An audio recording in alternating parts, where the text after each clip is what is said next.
Welcome back to my channel. You already know it's your boy Hood Diggity the Rock Reactor back with another video. Yes, sir. Before I proceed, let me know where you tapping in from. Let me know what country, what city, what mountain, what hill, what cave, what island, what planet, what universe. Let me know where you at. Represent your hood. Yes, sir. Now, I love doing these type of things, especially with artists that are what I call permanent residents of my channel. My man Tom MacDonald. I love to find out about their trials and tribulations, their journey, how they are personally. I love to do interviews, documentaries on them because after I do, I learn more about them. I get to value them more. I get to listen to when I hear their music. I definitely and I understand their journey. I appreciate it more. I get to value it more, value their music. Especially Tom MacDonald, because I know Tom MacDonald is a smart dude. Very smart, very articulate, also very expressive. A man that knows how to express himself. And I love that. I love that. It's like every time you hear Tom MacDonald, he's always on some shit that makes you say, yo, that shit is true, bro. Damn. That nigga's right. That dude is right. Wow. But anyway, guys, let's get right to it. This is Tom MacDonald, Wrapped in Freedom, Story of Us. Let's get right to it, guys. And before we do, if you haven't already, please subscribe to my channel, hit the notification bell, hit the like button.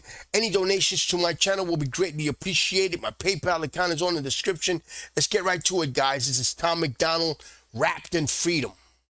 They're gonna take away my social media You can cancel me? I own all the cameras. I own all the lights. I own the recording software. There's no endorsement that I'm gonna lose. My name is Tom MacDonald, and this is my story. So I grew up in a very small town in Canada called Mission. We spent a lot of time at my grandparents' place and a lot of time with my granddad. And my dad and my grandfather were huge into politics, primarily like American politics. My grandfather was a huge patriot. And I used to sit on the end of his bed and we'd watch the news. I remember we were watching it on the news and my grandfather said, it doesn't matter what's happening in the United States, that national anthem brings the country together every single time. My grandfather was a very prolific writer, and he inspired me to write things of my own. I remember I wrote this poem in memorial of fallen Canadian soldiers. The soldiers I was writing about won the battle, and then the general or the sergeant was frowning, and my English teachers tore this thing apart. Why is he frowning if he won the war? My dad was livid. He's like, of course he's frowning. He lost all these soldiers. He's coming out of a war. Like, of course he's not happy. So my grandfather contacted this renowned Canadian poet, and she wrote me a letter saying how much she loved the poem and how great it was. And then she actually had it published in a Canadian magazine. I remember my dad coming to my school and dropping the magazine on that teacher's desk and turning around and walking out. One day I went to a pawn shop with my dad and he gave me $5 and he said, you can buy anything in this pawn shop with this $5. And I found this crate of CDs. Inside there was a Tupac album called All Eyes on Me. It was a 2 CD set and I'm just looking at it economically. If I get this Tupac album, I get 2 CDs for the price of one. So I just bought it. I had no idea who Tupac was. I listened to those 2 albums for years and I fell in love with hip hop at that point in time. But there's a huge disconnect. It was just like a little white boy from the suburbs. It's crazy. If your first hip hop album was All Eyes on Me, Tupac, you're gonna, and if you actually pay attention to it, Tupac was a poet. The lyrics, if you pay attention to the lyrics, you're gonna fall in love with hip hop overall because you're not listening to some bullshit. I mean, I can almost, it makes perfect sense why you would hear your first hip hop album is All Eyes on Me and you fall in love with hip hop. It would make perfect sense because there's so much. See, and also I see the connection.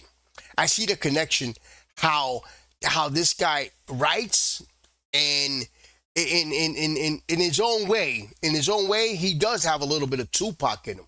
Who's listening to this like fully grown black gangster rapper talking about a life that I have nothing in common with.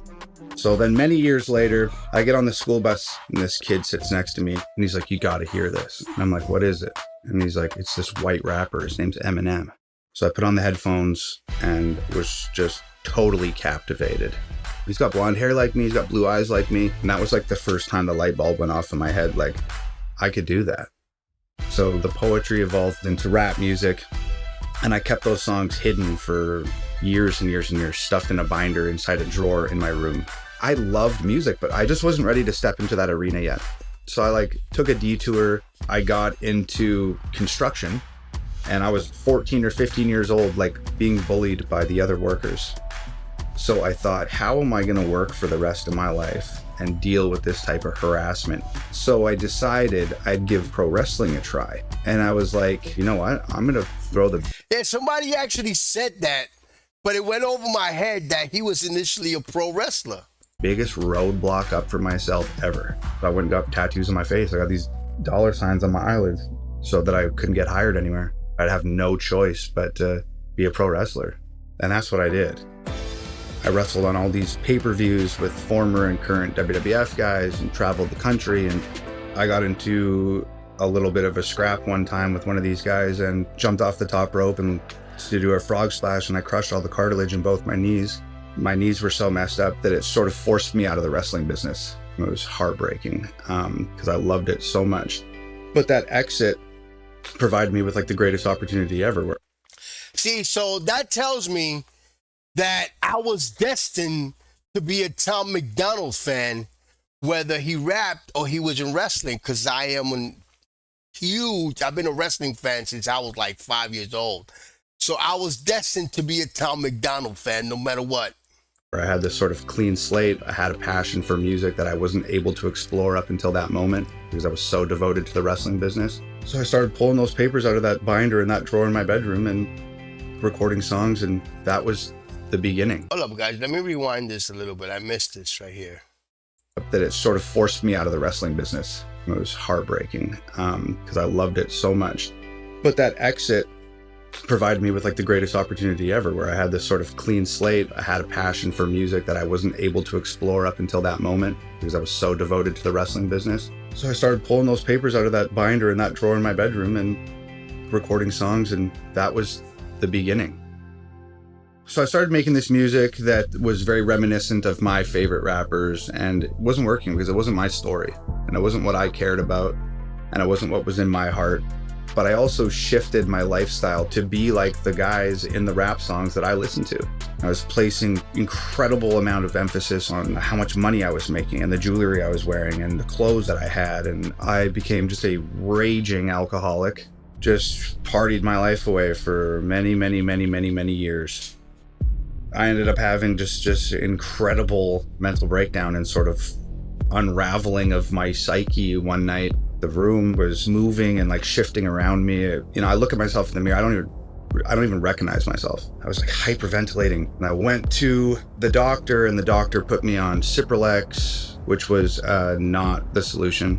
I contacted a mental health place, and I couldn't get in to see a therapist or a psychologist for like 6, 7, 8 months because the Canadian healthcare system is just abysmal.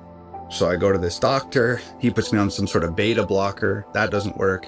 This just goes on and on and on for, 4, 5, 6 months. And then I go back to the doctor one day and I'm like, nobody's helping me. Every moment feels like an eternity, like you have to help me. And I just told him straight up, I'm gonna kill myself if you don't give me something today. So he gave me Ativan. Wow. For the first time in 7 months, I experienced calm.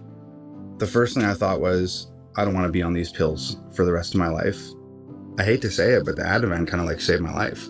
It at least gave me the headspace to figure out what was going on. I have a tattoo on my stomach and it says, if you don't know where the fire started, you will surely burn in it. Those medications, those pills that... Wow. Guys, I had to stop it right there, man. He touched me right there. Guys, I know I've said it before. I'm also an ex-drug addict. I'm also an ex-alcoholic. Um, and yes, wow. Let me rewind that again. Let me put that a little bit right here, right here. You don't know where the fire started. You will surely burn in it. Um, and it's true. That is so true. It's like the thing with me is I made a conscious decision. I just made a decision where it's like that's it. I'm done. I'm done. I didn't have to go on any drugs or anything. I just made a decision. That's it. It's over. I'm not going back, and I just never went. I never looked back again. I'm gonna stop, and I stopped. And and I thank God every day for that. But what he just said, if you don't know where the fire started, you will surely burn in it. You are destined to burn in it. That is so true, man. Headspace to figure out what was going on. I have a tattoo on my stomach and it says, if you don't know where the fire started, you will surely burn in it. Those medications, those pills, they're never going to tell you where the fire started. They just sort of fan the smoke away for a minute. A lot of people look at these things as, oh, I have this ailment and these guys over here have the cure. Fix me. But that's not how it works. You have to fix yourself. Mm-hmm. So I started really digging into what the source of my unwellness was. I kind of realized what got me there, and I was emulating the stuff in the music. So I had this sort of epiphany, and I figured out, I don't want to make that music anymore. I don't want to make music that's going to do to other people what that music has done to me. So instead of destroying, I wanted to empower. I want to rap about things that I talked about with my granddad and my dad, social issues and political stuff. That's what I'm interested in talking about in my everyday life. Why would I then not go and do that in my music? While I was going through that process, I made plans to move to America. And my lawyer called and said, your visa got approved. I believe that timing is everything, and it was like a meant to be type of thing. So I got on the plane, flew out here to LA, and I reconnected with an old friend who later became my girlfriend. Nova and I first met in Canada, and she was like the only female in Canada putting on rap shows. We moved into a house in Crenshaw. We lived in the hood together. And holy shit, I can't picture Tom MacDonald on Crenshaw. Wow. And she was like the only female in Canada putting on rap shows. We moved into a house in Crenshaw. We lived in the hood together, and it was grim. We couldn't pay the rent and do groceries in the same month. There's water coming through the ceiling. I'd wake up and open a cupboard and you'd just see cockroaches scatter off the plates. Like, it was unbelievable poverty.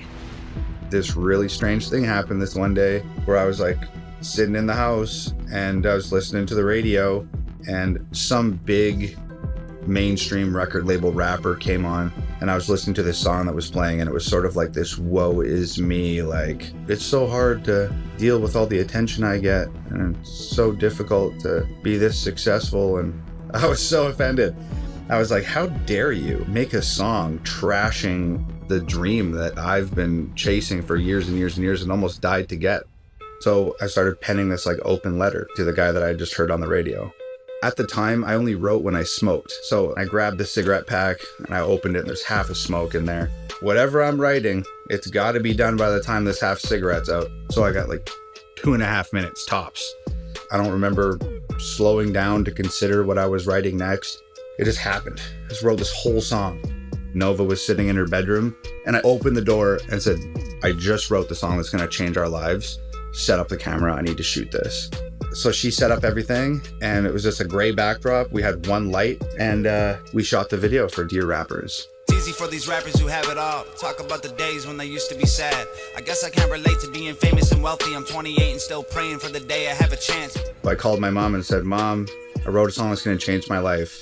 I need like $100 so I can put an ad on Facebook and see if I can get this thing to go. Then I called my baby sister. I need $100. Call my buddy Brandon, get $100 from him. I call this other guy, get $100 from him. Me and Nova take the last money that we have. We have like $400, and our rent is like $650, and we don't have any groceries. I take all of this money and I pool it all together, and it's $1,100. The next morning, we put out Dear Rappers on a Facebook ad, and 24 hours later, it had 1 million views, and we were off to the races. 2 weeks after that, a check came in the mail for $11,000. And that's the most money I'd ever seen in my entire life. Like, I just couldn't believe it.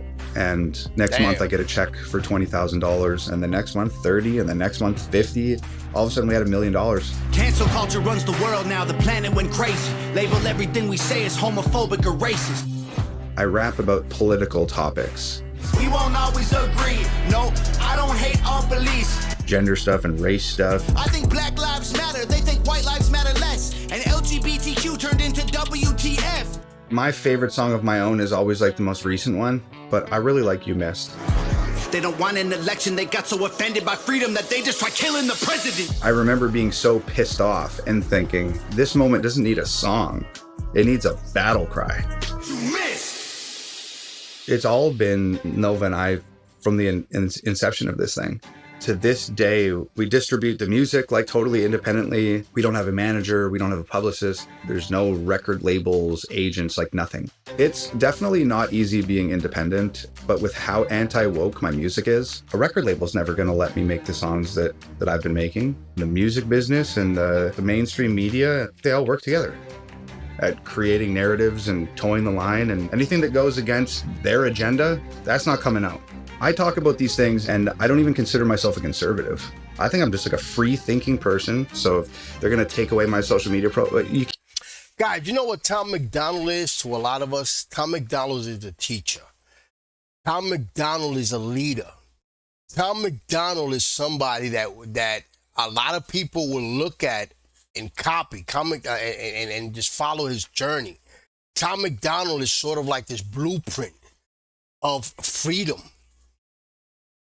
And I'm going to say it in this sense. Look how he has no record label. He has nothing. Tom MacDonald is like the blueprint to cutting out the middleman and all these artists that have been fucked in the ass. I'm going to have to say it like that, by all these record labels. There's a lot of people who have made hit songs with millions and millions of views and millions of albums sold, and they died poor. A lot. DMX being one of them. There's a lot of artists that have been fucked in the ass by record labels and by all these executive music executives and all that. And we've all seen the stories. Okay? And Whitney Houston. And of course, they had their drug issues. DMX had his drug issues. But there should have been no reason why they should have made, making tens of millions and millions and millions of records sold, movies and all this and that, and dying poor. That's sad. So Tom MacDonald is somebody that we should listen to. Aside from his lyrical content is another form of teachings that he has. You cancel me? I own all the cameras. I own all the lights. I own the recording software. There's no endorsement that I'm going to lose. And you are not going to shut me up. You're not going to make me feel small. It's not happening. These artists that are top 40 artists that are mainstream, a lot of these people are controlled. And they never get to express themselves. And I've talked to a lot of them. Mm-hmm. They hit me up privately and say like, hey, dude, good on you. Love what you're doing. They'd never acknowledge me publicly, ever. But even with all the censorship, we've got over 50 number ones on Billboard and 16 on the Hot 100, which is like the big boy chart. And I've gone head to head with Eminem on these charts and beat him, and Drake and beat him.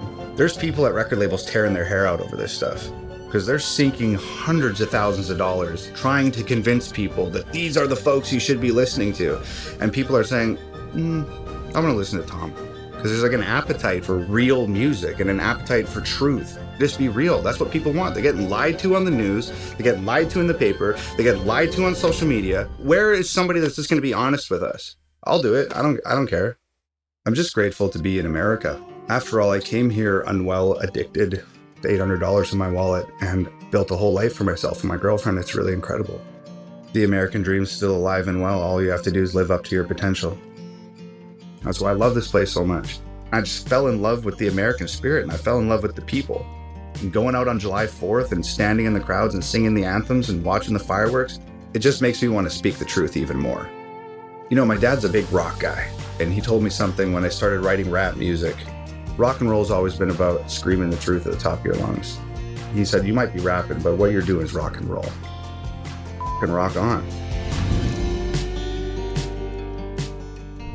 This has been Stories of Us with me, Tom MacDonald. I hope you guys enjoyed it. And if you did, please consider making a donation to keep PragerU videos free.